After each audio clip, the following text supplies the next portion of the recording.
बिस्मिल्लाहिर्रहमानिर्रहीम। तो स्टूडेंट्स, अब अगला जो स्लोगन के बाद जो हमारा अगला टॉपिक है दैट इज़ क्रिएटिव सेल्फ, तख्लीकी ज़ात। एडलर के नज़दीक तख्लीकी ज़ात सबसे बड़ी और बुनियादी मोटिवेशनल फ़ोर्स है इंसान के अंदर। बाकी तमाम चीज़ें इंसान के कॉन्सेप्ट्स, उसके आइडियाज़, उसके जो हैं वो ताबे होते हैं। एहसास कमतरी को दूर करना और एहसास बरतरी पैदा करने के लिए ऐसा तरीक़ाकार इख्तियार करना जिससे फ़र्द को जो है वो कमाल पसंदी हासिल हो सके, यानी परफेक्शनिस्ट वो बन सके। ज़िंदगी को बामानी और बामकसद बनाना, ये नहीं कि खाया पिया सोए जागे उठे और ये वो, अपनी ज़िंदगी का कोई बामानी और बामकसद बनाना, कोई नस्बुलैन मुकर्रर करना और ये देखना कि मुझे क्या करना चाहिए क्या नहीं करना चाहिए। एक खाली ज़िंदगी जो है वो शैतान का कारखाना होती है। हर फ़र्द के तजर्बात जो हैं वो उसके इनफरादी और ज़ाती होते हैं।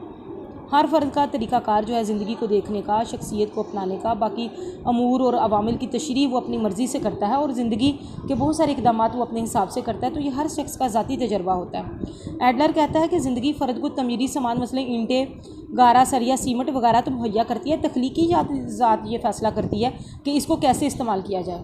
देखें, अगर कोई 10 मरले में अपना घर बनाता है या 5 में बनाता है तो वो स्पेस और लोगों के पास भी उतनी ही होती है, लेकिन कुछ लोग बड़े अच्छे तरीके से उस जगह को यूटिलाइज़ करते हैं और अच्छे तरीके से बनाते हैं कि वो बड़ा खूबसूरत लगता है, और कुछ बस ऐसे ही करके उसका गुजारा किया होता है। तो ये क्रिएटिव सेल्फ होता है कि वो उसको किस तरह से जो है वो बनाता है। ये इंतहाई ज़ाती और मौज़ूई निज़ाम है जिसकी रोशनी में फ़र्द अपने तजर्बात को जो है वो बामानी बनाता है। ताहम वर्षा और माहौल दोनों इस सिलसिले में अहम किरदार अदा करते हैं। तख्लीकी ज़ात का तल्लुक़ मुस्तक़बिल से होता है कि फ़र्द मुस्तक़बिल की ताबीर किस तरह से करता है, ज़िंदगी को कैसे देखता है, अपनी खूबियों खामियों को जानता है, तजर्बात और वसाइल को जानता है और फिर उस हिसाब से फ़ैसला करता है कि उसने ज़िंदगी में आगे क्या करना है और किस तरह का जो है वो नस्बुलैन अपनाना है। एडलर के नज़दीक फ़र्ज सिर्फ माहौल और विरसे की पैदावार नहीं है, बल्कि तकमील और कमाल पसंदी ही इसका असल मकसद होती है कि ज़िंदगी बामानी हो जाए, ज़िंदगी नए ढंग से जीना, और ज़िंदगी की खुशी का मकसद खुशी नहीं बल्कि कमाल पसंदी से वाबस्ता है। Perfection not pleasure for the goal of life. अच्छा, उसके बाद है शख्सियत की नशोनुमा। अब डेवलपमेंट ऑफ पर्सनालिटी एडलर के बकौल कैसे है। एडलर कहता है कि जो इंसान का बर्थ ऑर्डर है ना, कि जिस तरतीब से वो पैदा होता है वो उसकी ज़िंदगी में बड़ा रोल प्ले करता है। सबसे पहला जो बच्चा होता है, जो अकलौता बच्चा होता है और जो सबसे छोटा बच्चा होता है, उसने तसव्वुरात पेश किए कि वो किस तरह से ज़िंदगी गुजारते हैं और किस तरह से वो लाइफ में जो है वो अचीवमेंट लेकर आते हैं। उसमें सबसे पहले है पहला बच्चा। एडलर का कहता है कि पहला बच्चा घर भर की मोहब्बत का बेताज बादशाह होता है। उसकी छोटी से छोटी ख्वाहिश भी पूरी होती है। तमाम घर वाले उसे बेहद प्यार करते हैं क्योंकि वो घर का पहला बच्चा होता है। उसकी बेजा लाड और हर ज़िद पूरी होने से उसकी शख्सियत बिगड़ जाती है। इसी वजह से पहला बच्चा खारजी माहौल से भी यही तवक्को करता है, स्कूल में भी, घर में भी, इधर उधर भी, कि सब लोग उसी को प्रेफर करें, उसी को फोकस करें और उसी से प्यार करें। और पहला बच्चा आमतौर पर ज़िद्दी और हाकिम बन जाता है। दूसरे बच्चे की आमद पर पहले बच्चे की हुकूमत ख़त्म हो जाती है। इस वजह से पहला बच्चा हसद, रकाबत और एहसास कमतरी में मुब्तला हो जाता है। दूसरे बच्चे के सामने एक मेयार होता है, वो बेचारा हालात से समझौता करना भी सीख लेता है, बड़े की मारे खा करे भी, और बड़ा उसके साथ अगर कोई तंग भी उसको करता है तो उसके साथ वो बड़ा होता है।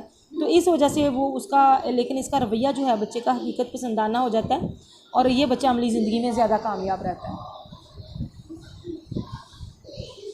उसके बाद है अकलौता बच्चा। अगर किसी ख़ानदान में अकलौता बच्चा हो तो उसकी परवरिश और तरबियत पहले बच्चे की तरह होती है। इनफरादी इख्तिलाफ़ात अगरचे हर जगह पर होते हैं, किसी में बेजा लाड प्यार, लेकिन ऐसे बच्चे को बिगाड़ देता है। अगर पहले और अकलौते बच्चे की तरबियत मकबूल अंदाज से पैदा की जाए तो उसमें यह एहसास पैदा होता है कि उसने घर ख़ानदान का बोझ संभालना है, बड़ा होकर बुज़ुर्गों की तरह उसने ज़िम्मेदार बनना है। वो ऐसा नहीं हो सकता कि ऐसे ही जो है वो ज़िंदगी गुजार ले, उसकी ज़िंदगी का कोई ना कोई मकसद ज़रूर होता है। डन और केंड्रिक के अलावा सोटन स्मिथ वगैरह ने भी पहले और अकलौते बच्चे पर तहकीकात से यही नतीजा अखज़ किए कि ऐसे बच्चों के ताल्लुकात वालिदैन के साथ काबिल रश्क नहीं होते।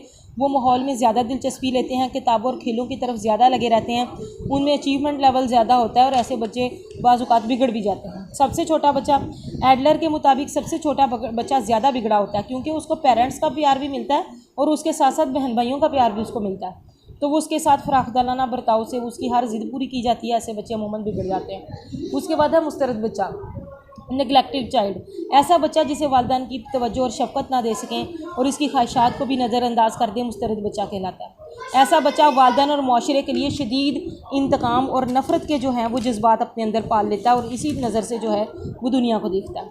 बच्चों के बिगड़ने का निसार वालिदैन की अपनी तालीम, ख़ानदानी पस मंज़र, माशी वसाइल और घर की दूसरे लोगों की मौजूदगी या अदम मौजूदगी से होता है। अल-मुख्तसर देखें, अगर पेरेंट्स जो है वो बच्चे पे ज़्यादा फोकस करते हैं, उसको उसकी सारी चीज़ें, लेकिन उसमें ये होता है कि बच्चे को माँ और बाप दोनों की तवज्जो चाहिए होती है।